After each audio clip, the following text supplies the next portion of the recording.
Hi, I'm Hamish Black, and welcome to Writing on Games. So I think it's safe to assume that, at least in the West, a good amount of people were introduced to the Yakuza series through last year's localization of its prequel Zero, and given the deservedly positive reception that greeted that game, many seemingly found a new favourite franchise. It was a serious crime drama with an absurd combat system framed by a weird tourism simulator in a lovingly detailed city filled with all kinds of strange denizens quick to ask for your help. Importantly though, this mishmash of seemingly contradictory elements ended up as the perfect introduction to some of the most well-rounded and likeable characters seen in games in quite some time. They were young thugs trying to make a name for themselves in the world of organised crime, but they had heart, always willing to help people regardless of the personal cost. And given the relative inaccessibility of some of the other titles in the series, combined with the latest entry's relative newness, I'm willing to bet that a lot of people will want to take a chance on the upcoming localization of Yakuza 6, in which case I think they're in for a bit of a culture shock. Don't get me wrong, a working knowledge of Yakuza lore isn't exactly required to make sense of what's going on here, but this is not the Kamurocho they so excitedly stepped into in Zero. This isn't the same Kiryu they once inhabited. Gone is his sprightly, youthful appearance. Thanks to the newly heightened fidelity afforded by a change in engine, the protagonist we find in 6 is positively grizzled by comparison. You see the bags under his eyes, feel the grit in his facial features. Kamurocho isn't a place for him to make a name for himself, as he reluctantly steps back into the city to find the location of his long-standing ward Haruka. His iconic white suit and snakeskin boots stick out like a sore thumb. He's a relic of Kamurocho's past. This is the core predicament of Yakuza 6. In short, Kamurocho has changed, Kiryu has changed, Yakuza has changed. Fortunately for the player, however, most of these changes are for the better, focusing more on immersion than previous titles ever have. The rather ruthless segmentation of story, exploration, and combat is no more, in favour of an altogether more streamlined and perhaps cohesive experience. Systems actually play off each other now as opposed to clashing.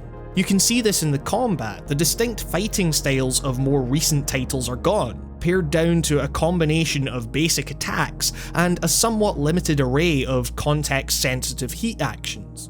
Far from feeling constrictive, however, the team has focused on really selling the weight of every punch you throw through the game's dynamic camera and tremor-like rumble as fist gloriously connects with bone. The game doesn't necessarily need a billion different heat actions anymore. It often gives you the opportunity to pull off these explosive moves yourself.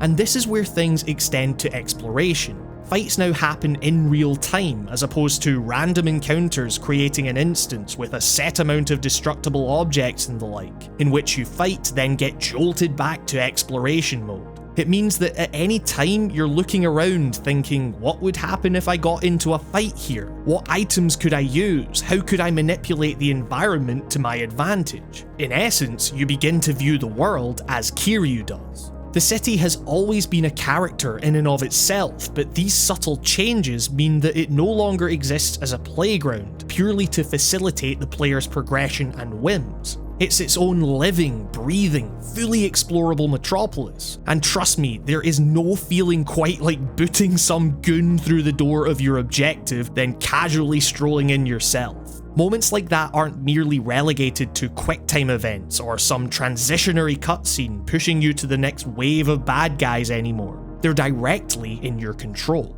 You still get that weird dissonance that made the previous games so oddly appealing, but it's just more effectively built into the writing this time around. It's a game in which playing rugby with a baby is as gut-wrenchingly tense as it is immensely funny. A bombastic fight between two old friends in a nursery is emotionally resonant because of the fairly dire circumstances that led them to be there in the first place. Instead of being hilarious or sincere thanks to the context of how the game is this serious crime drama, but you're helping a dude called Walking Erection, the writing here just is hilarious and sincere at the same time. Now, all of this sounds like the perfect culmination of Yakuza's many years of slight iterations on its established formula. The systems are now coming together to convey narrative that you control. Even your seemingly least significant interactions are allowing you to do what the cutscenes have always shown. They're allowing you to fully inhabit the character of Kiryu as he inhabits the world of Kamurocho. Where the game perhaps falters just slightly then is in the execution of its larger plot. As Yakuza has progressed, you've seen more and more characters enter the fray, with people like Akiyama, Saejima, Shinada, and Majima becoming playable characters. Yakuza games are long, winding affairs, but the ability to shift between different perspectives did wonders for the pacing of the series, giving the writers a lot of leeway to ensure that the plots never lost their momentum. Just when things were escalating to a point where you thought they could go no further, you'd be given a break to build up another character before returning fresh to the previous scenario. Yakuza 6, on the other hand, is billed as the conclusion of Kiryu's saga, and the story is almost exclusively his. There are no other playable characters, and we don't get that break from his perspective, meaning that as he falls deeper and deeper into the plot's larger conspiracies, it's easy to become overwhelmed by the onslaught of characters and motivations and time periods being thrown at you. I do think there's some method to this though. Kiryu gets dragged into this mess, going beyond even international crime families and government, but his personal stakes come down to finding Haruka and trying to ensure that a baby doesn't get lost in the system like he did as an orphan. I got the feeling as I played that Kiryu is meant to feel as overwhelmed by all of this as the player does. As previously stated, he's outmoded, past his prime. It leads to a push and pull for him. On the one hand, he's fighting to get away from the criminal underworld as his past catches up with those around him, while he's also determined to prove that his way of doing things, his values of being righteous in the face of overwhelming opposition, still have a place in modern Japan. And this does lead to many enthralling, deeply Yakuza moments where initially reprehensible characters dramatically redeem themselves to take down some truly despicable villains. I just wish that perhaps we got a fuller picture of proceedings outside of Kiryu's viewpoint. You see, while Kiryu may be the face of the series, I don't think that automatically makes him the most compelling character within it. He can be absurdly righteous at times, to the point where those he is trying to help will actively tell him his actions are needlessly self-flagellatory, or that he's only making things worse. Characters like Saejima and Majima, on the other hand, are more grounded. They just believe in doing right by those who do right by them and owning their shit.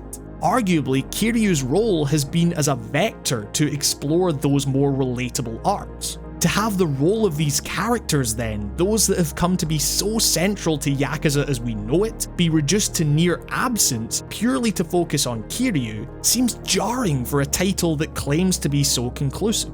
That said, Yakuza 6 at its worst still features more heartfelt writing and a careful consideration of tone than most other video games I've come across in recent memory. The changes it makes to series tradition place an impressive emphasis on more fully immersing the player in the game's world. It may seem like I'm being harsh, but that's only because the standards set by the rest of the series have been so astronomically high. Maybe then, if this is your first time picking up a Yakuza game, go for something like 0, Kiwami, or 4 or 5 if you can access them. Because while this tale of a former mobster past his prime is so often engrossing, it's going to mean the most to those who have lived with him at his peak.